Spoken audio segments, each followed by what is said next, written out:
Hey everybody, I'm Michael. This is a review for Sammy Keyes and the Psycho Kitty Queen.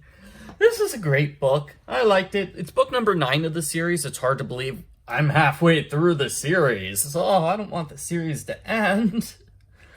I really like the title Psycho Kitty Queen because it really is about this crazy cat lady, but instead of crazy cat lady, it's psycho, not crazy. Kitty instead of cat. And queen instead of lady. So this book would have been less interesting if it was called Sammy Keyes and the Crazy Cat Lady. But Psycho Kitty Queen, that just really grabs you. I did see one of the recommended phrases to describe the book was witty because the words are used in a creative manner. And yeah, that's accurate. Whatever teacher wrote that description, good job. Whatever teacher recommended Diary of a Wimpy Kid and Dork Diaries, if you like this book, maybe not so good of a job. I don't think those are similar books at all. I do like this cover of El Gato, a big, scary wrestler guy. So yeah, there's a wrestling place that's open near Sammy's house, and she goes there a couple of times, and they catch her spying, and they force her to do some wrestling moves. They actually make a bet that she can't do, a back dive or a front dive or something like that, and she wins $40, so that's good for her. And that ends up being related to the mystery in ways that I don't want to spoil. So here's the mystery, and here's the picture. It's a cute little kitty lying down, and the yearling logo takes up most of the back cover. Nice and subtle there, yearling. I complained about that with The Search for Snake Eyes when they had a similar, cartoony cover, and this cartoony just does not work because it's about dead cats. That's the storyline. Somebody's been murdering cats and just leaving their dead bodies in trash cans all over town, and that's really grim and gross. And obviously, the Psycho Kitty Queen, who has 1,000,000 cats, is very upset. Because her cats are just disappearing. She thinks the cats have disappeared. Sammy actually discovers the cats are dead. And she discovers the one cat is dead, and when she finds a second dead cat, she's like, oh no, it's an epidemic. And she's right. She searches a bunch of different trash cans, and somebody deliberately, I think it's the culprit who deliberately sends her on a false lead at this one, oh gosh, I forget which specific nationality food shop. I think it's supposed to be a Chinese restaurant, but it could be another nationality, which is rumored to be killing cats, for food. And Sammy tries to break in there a few times and gets chased away by an angry butcher with a knife. But that ends up being just a red herring. The culprit tried to send her away on that. Also, another cat goes missing. There are cat signs all over town, and I'm just kind of babbling here, so let me rein it in. Okay. So part of the reason why this book was so good is it had a bunch of cool, just really mind-blowing event. It's Sammy's birthday!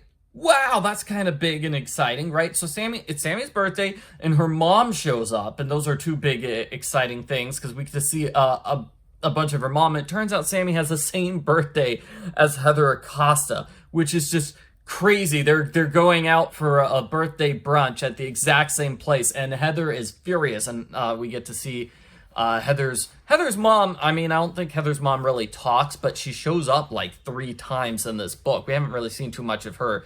And Heather's dad watches the soap opera that Sammy's mom is in, and so he's really excited to meet her because he gets to meet one of his favorite soap stars. And Sammy's like, really? Really? And that obviously just makes Heather even madder, and Casey seems amused by the whole thing, and he gives Sammy a lucky horseshoe, which she puts in her shoe. He ties it to her shoe, and after that, things go well for Sammy. She has great luck. And Heather just kind of goes even more psycho than the Psycho Kitty Queen. So she tries to crawl on the floor with scissors to cut Sammy's shoelaces off first. And when that doesn't work, she and her friends just try to steal Sammy's shoes. But as I said, Sammy's been learning wrestling moves, so Sammy's able to take down all three of them at once.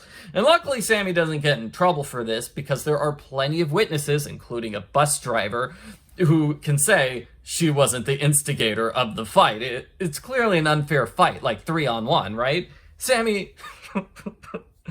It's funny to say that because Sammy just easily defeats all three of them. It should be an unfair fight, but Sammy... And Casey was great in this book, too. Casey is really nice. He's so amazing, and Sammy likes him. I like how their relationship keeps developing. If they don't start dating at the end of the series, it's going to be sad times. I'll tell you what, I'll be sad about that. And the other big mind-blowing plot twist is Sammy's birth year. It turns out Mom lied about how old Sammy is. So she's not turning 14 on her birthday. She's turning 13. So Sammy gets to be 13 years old twice. Oh, man. Oh, I was just reading this. It's like, oh, this is mind-blowing. Sammy's still 13. And I try telling my wife about it, and of course she has no idea about these books. And so she's like, oh, okay. That sounds bad for her. Oh, man. Oh, gosh. And we get to see a little bit of the, not fortune teller, but that sort of character from the very first book, Madame Nashira, I believe. She comes back and does like a star chart for Sammy's birthday. And she's amused because Sammy and Heather were born on the same day, very closely together. Like, Heather's always shadowing Sammy, always like 3 steps behind. Like, literally, they're like a couple hours behind. So that was an interesting thing, and it gave Sammy an excuse to go to the Heavenly Hotel and find some clues there. Her friend Marissa's not really in this book. Marissa's on vacation in Las Vegas for a good part of it. So Holly picks up the slack, which makes sense because Holly works at the pet place, right? So Holly and Sammy sort of investigate. Yeah, a lot of the book was just Sammy having drama that now she's 13 again and exploring, oh, her cat goes missing. That's right, her cat goes missing. And that's sort of what propels her to help start investigating too. There were a couple of places in this book where like things happened just so the investigation could continue. Like, okay, some coincidence happened, so that's why Sammy has to go into this particular store to talk to this character at this particular time. You know, I'm trying to remember a good example. Like, she was gonna go to the mall, but something distracted her and such, and yeah, it works fine. It works fine. But one of them is that her cat goes missing, and that sort of causes her to go all around town. She posts a casual reference. It's like, I don't want my Grams to be visiting this area, and not at dark, because that's where gangs hang out. And that's sort of a reference to the Snake Eyes book where she's captured by murdering gang members who tried to kill her. It's like, that was really super intense. It's just a casual reference to, oh yeah, remember that super dark book? Yeah, so like the previous book, this one is not super dark. It's more light and fluffy. It's more like middle school fare, nothing too dark and heavy and serious. And I like that. I really like that. So that's good. Hudson's in this a lot as well. He's good too. Holly was good. And let me go into spoiler territory for the end. So it turns out, and this was pretty well done, culprits are running like a cat fighting ring, you know, like cockfighting, but with cats and dogs. So if the cat can survive not being killed by a dog, or, you know, these two cats, they force them to fight. And there's about like 100 or so people in this cat fighting ring. One of them is this TJ fellow, the mean guy who, you know, the mean teenager who helps run the store. And El Gato, now Sammy thinks El Gato is the villain through most of the book, but he is actually Officer Borsch in disguise. Officer Borsch doing a deep undercover sting operation.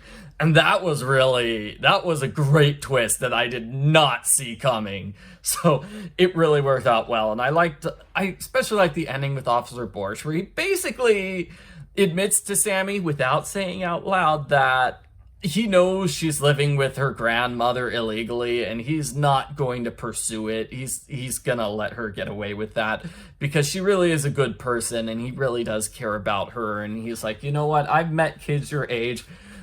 He's dealt with Heather multiple times, and he could tell that Sammy's one of the good ones. He's not crazy or mean or selfish like she's not crazy or mean or selfish like Heather and the others. It was kind of sad, though. He's like, you know, if I had a daughter, I wish she was like you. Number one, that just makes me think he's going to be her secret father. We still don't know who her father is. Number two, Sammy just immediately turns around this, like, tender moment, and Sammy's like, wow, if I had you as a father, I would trade you in a heartbeat. I'm like, oh, Sammy. She doesn't say that out loud. She just thinks that. But still, it's like, oh, that's so mean. Gosh. Anyway, good mystery. Wish I had time to like reread this and see how the little clues come together, because they do come together pretty well with the various characters, and references to old technology are fun. When was this book published? So, let me get it. 2006. Ooh, yeah. So they don't have digital cameras yet. They have the 1 hour photo developing place. And it's funny because she takes a picture of El Gato breaking into a car. And Holly tries to convince her parents to let her get it in the 1 hour photo developing place, but that's too expensive. So they have to do the 1 day place instead. And I'm like, oh man. That technology was old even when this book came out in 2006. Yeah. Okay, so that's about it. I don't want to keep going on forever and ever because I did stop at one point and say, okay, spoilers for the rest of the review. So, I'm sure maybe people skip that. I don't want to have go on for 10 minutes past that. Try to keep it short, the spoiler section short. So overall, funny book, good book, lots of drama. I like the stuff with Heather. The Psycho Kitty Queen was okay of a character. I really like that title more and El Gato more. It is what I don't know. It's one of those things that's like they're great ideas and they work okay, but they don't seem like they would be characters that would work for more than one book, if that makes sense. So they're strong enough as one book antagonists, but not strong enough to be like regular antagonists, sort of like we've seen before in other books, like with the Sisters of Mercy. I don't think they would be like a multi-book antagonist, whereas Heather and Casey, sure, they can be in multiple books. Officer Borsch, he's been surprisingly has some depth to him, and yeah, I mean, we've seen the other books, like The Runaway Elf, he really does care about little children and stuff like that, and he does feel a little incompetent, because we've seen other officers make fun of him before, too. So it makes sense why he'd do this dangerous undercover sting operation. Anyway, so happy birthday to Sammy Keyes. Thanks for watching my review. Bye.